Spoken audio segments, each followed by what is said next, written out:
thoughts now on how design can help in increasing our manufacturing capabilities.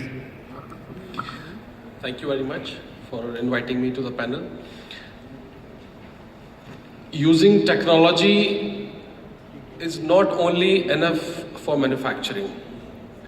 From my point of view, technology should be used in manufacturing, in design development, connecting with the customer, and post-sales.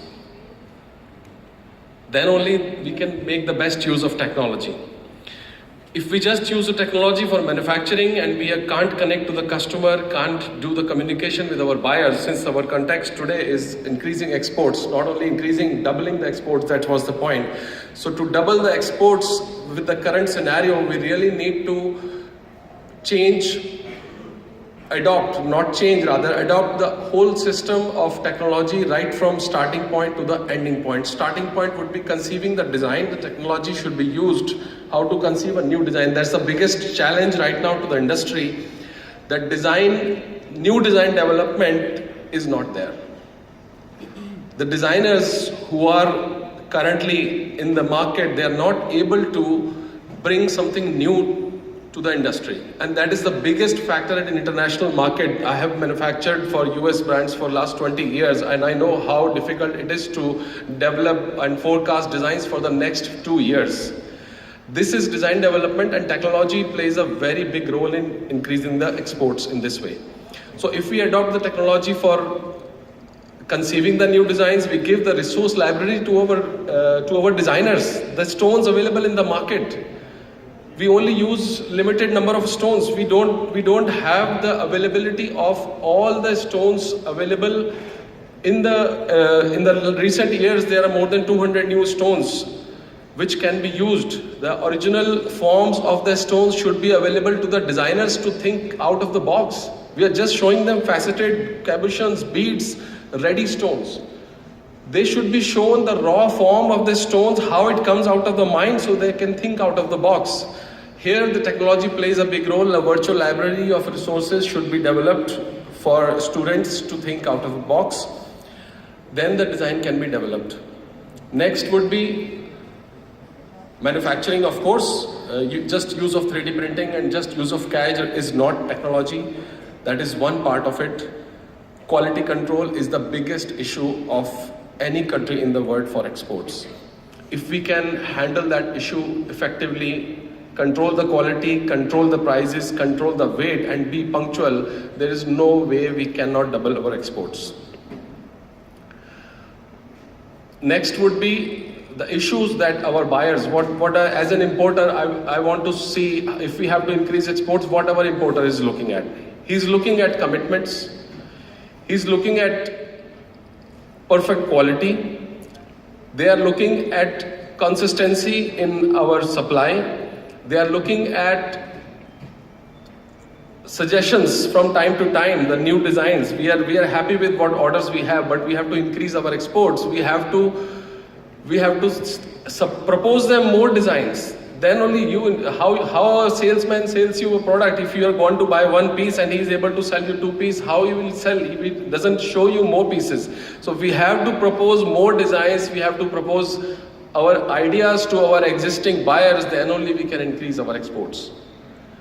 That will also need technology. That will need virtual designing. That will need virtual inventory, which will connect with all our scenario, which will need that CAD. And for applying all the technology and all the innovations and all the latest techniques, the business owners need to be educated what is possible.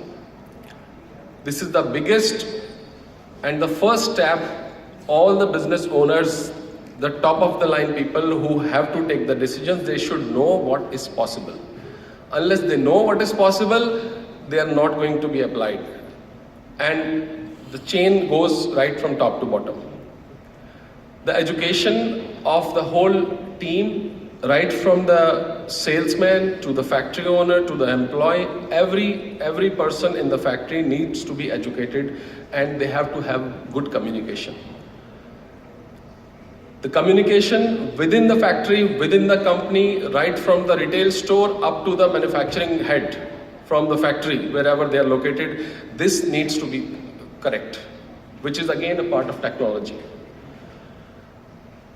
Customer, the jewelry pieces sold to the customer, fine.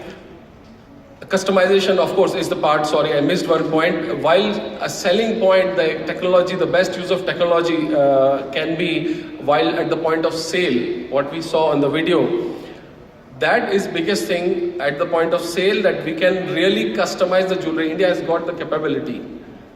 I remember when my buyer from US, 2 weeks before the show, they say me, Tarun, can you make this new design we just came up with? It is coming to India because we can make it overnight. We can make it in 1 week. If they send it to China, if they send it to Thailand, they will take 3 months to develop the design. But we can do it in 1 week. And I said, okay, yes, I'm sending it the shipment. That's our capability. We are capable of it. We are confident. Just we lack, where we lack and in the competition is quality and sustainability. Of course, there are issues with policies and everything said. But technology can really help us overcome all the issues. Thank you. After the sales, the technology can really play a big role. We have to address the issues. We have to go ahead and ask the buyers, do you have any issues with our pieces? And it has to be taken note of. It has to be taken note of on the production sheet. The production person should know this piece had this problem, this worker has made this piece. We have to go back to that worker and tell him this setting was not correct. There was some problem with your prongs. When he knows, it will come back to me, it will not happen next time. But there are 500 workers in a factory. They think, who will know who has done the piece? We know in our job card, we know which person has set which piece, where is the problem. If we can pin it down to every person, it will definitely get resolved over the time. So feedback from the clients is the last step, and it's the most important, where we can use the technology, we can make the use of our computer system, of our analysis system, where the problem started, where it happened, so that we can address it. And that's how the technology can be used. Thank you very much. Thank you, Tarun. So Gaurav, what innovation does digital gold, bring to the market? And I guess all the panel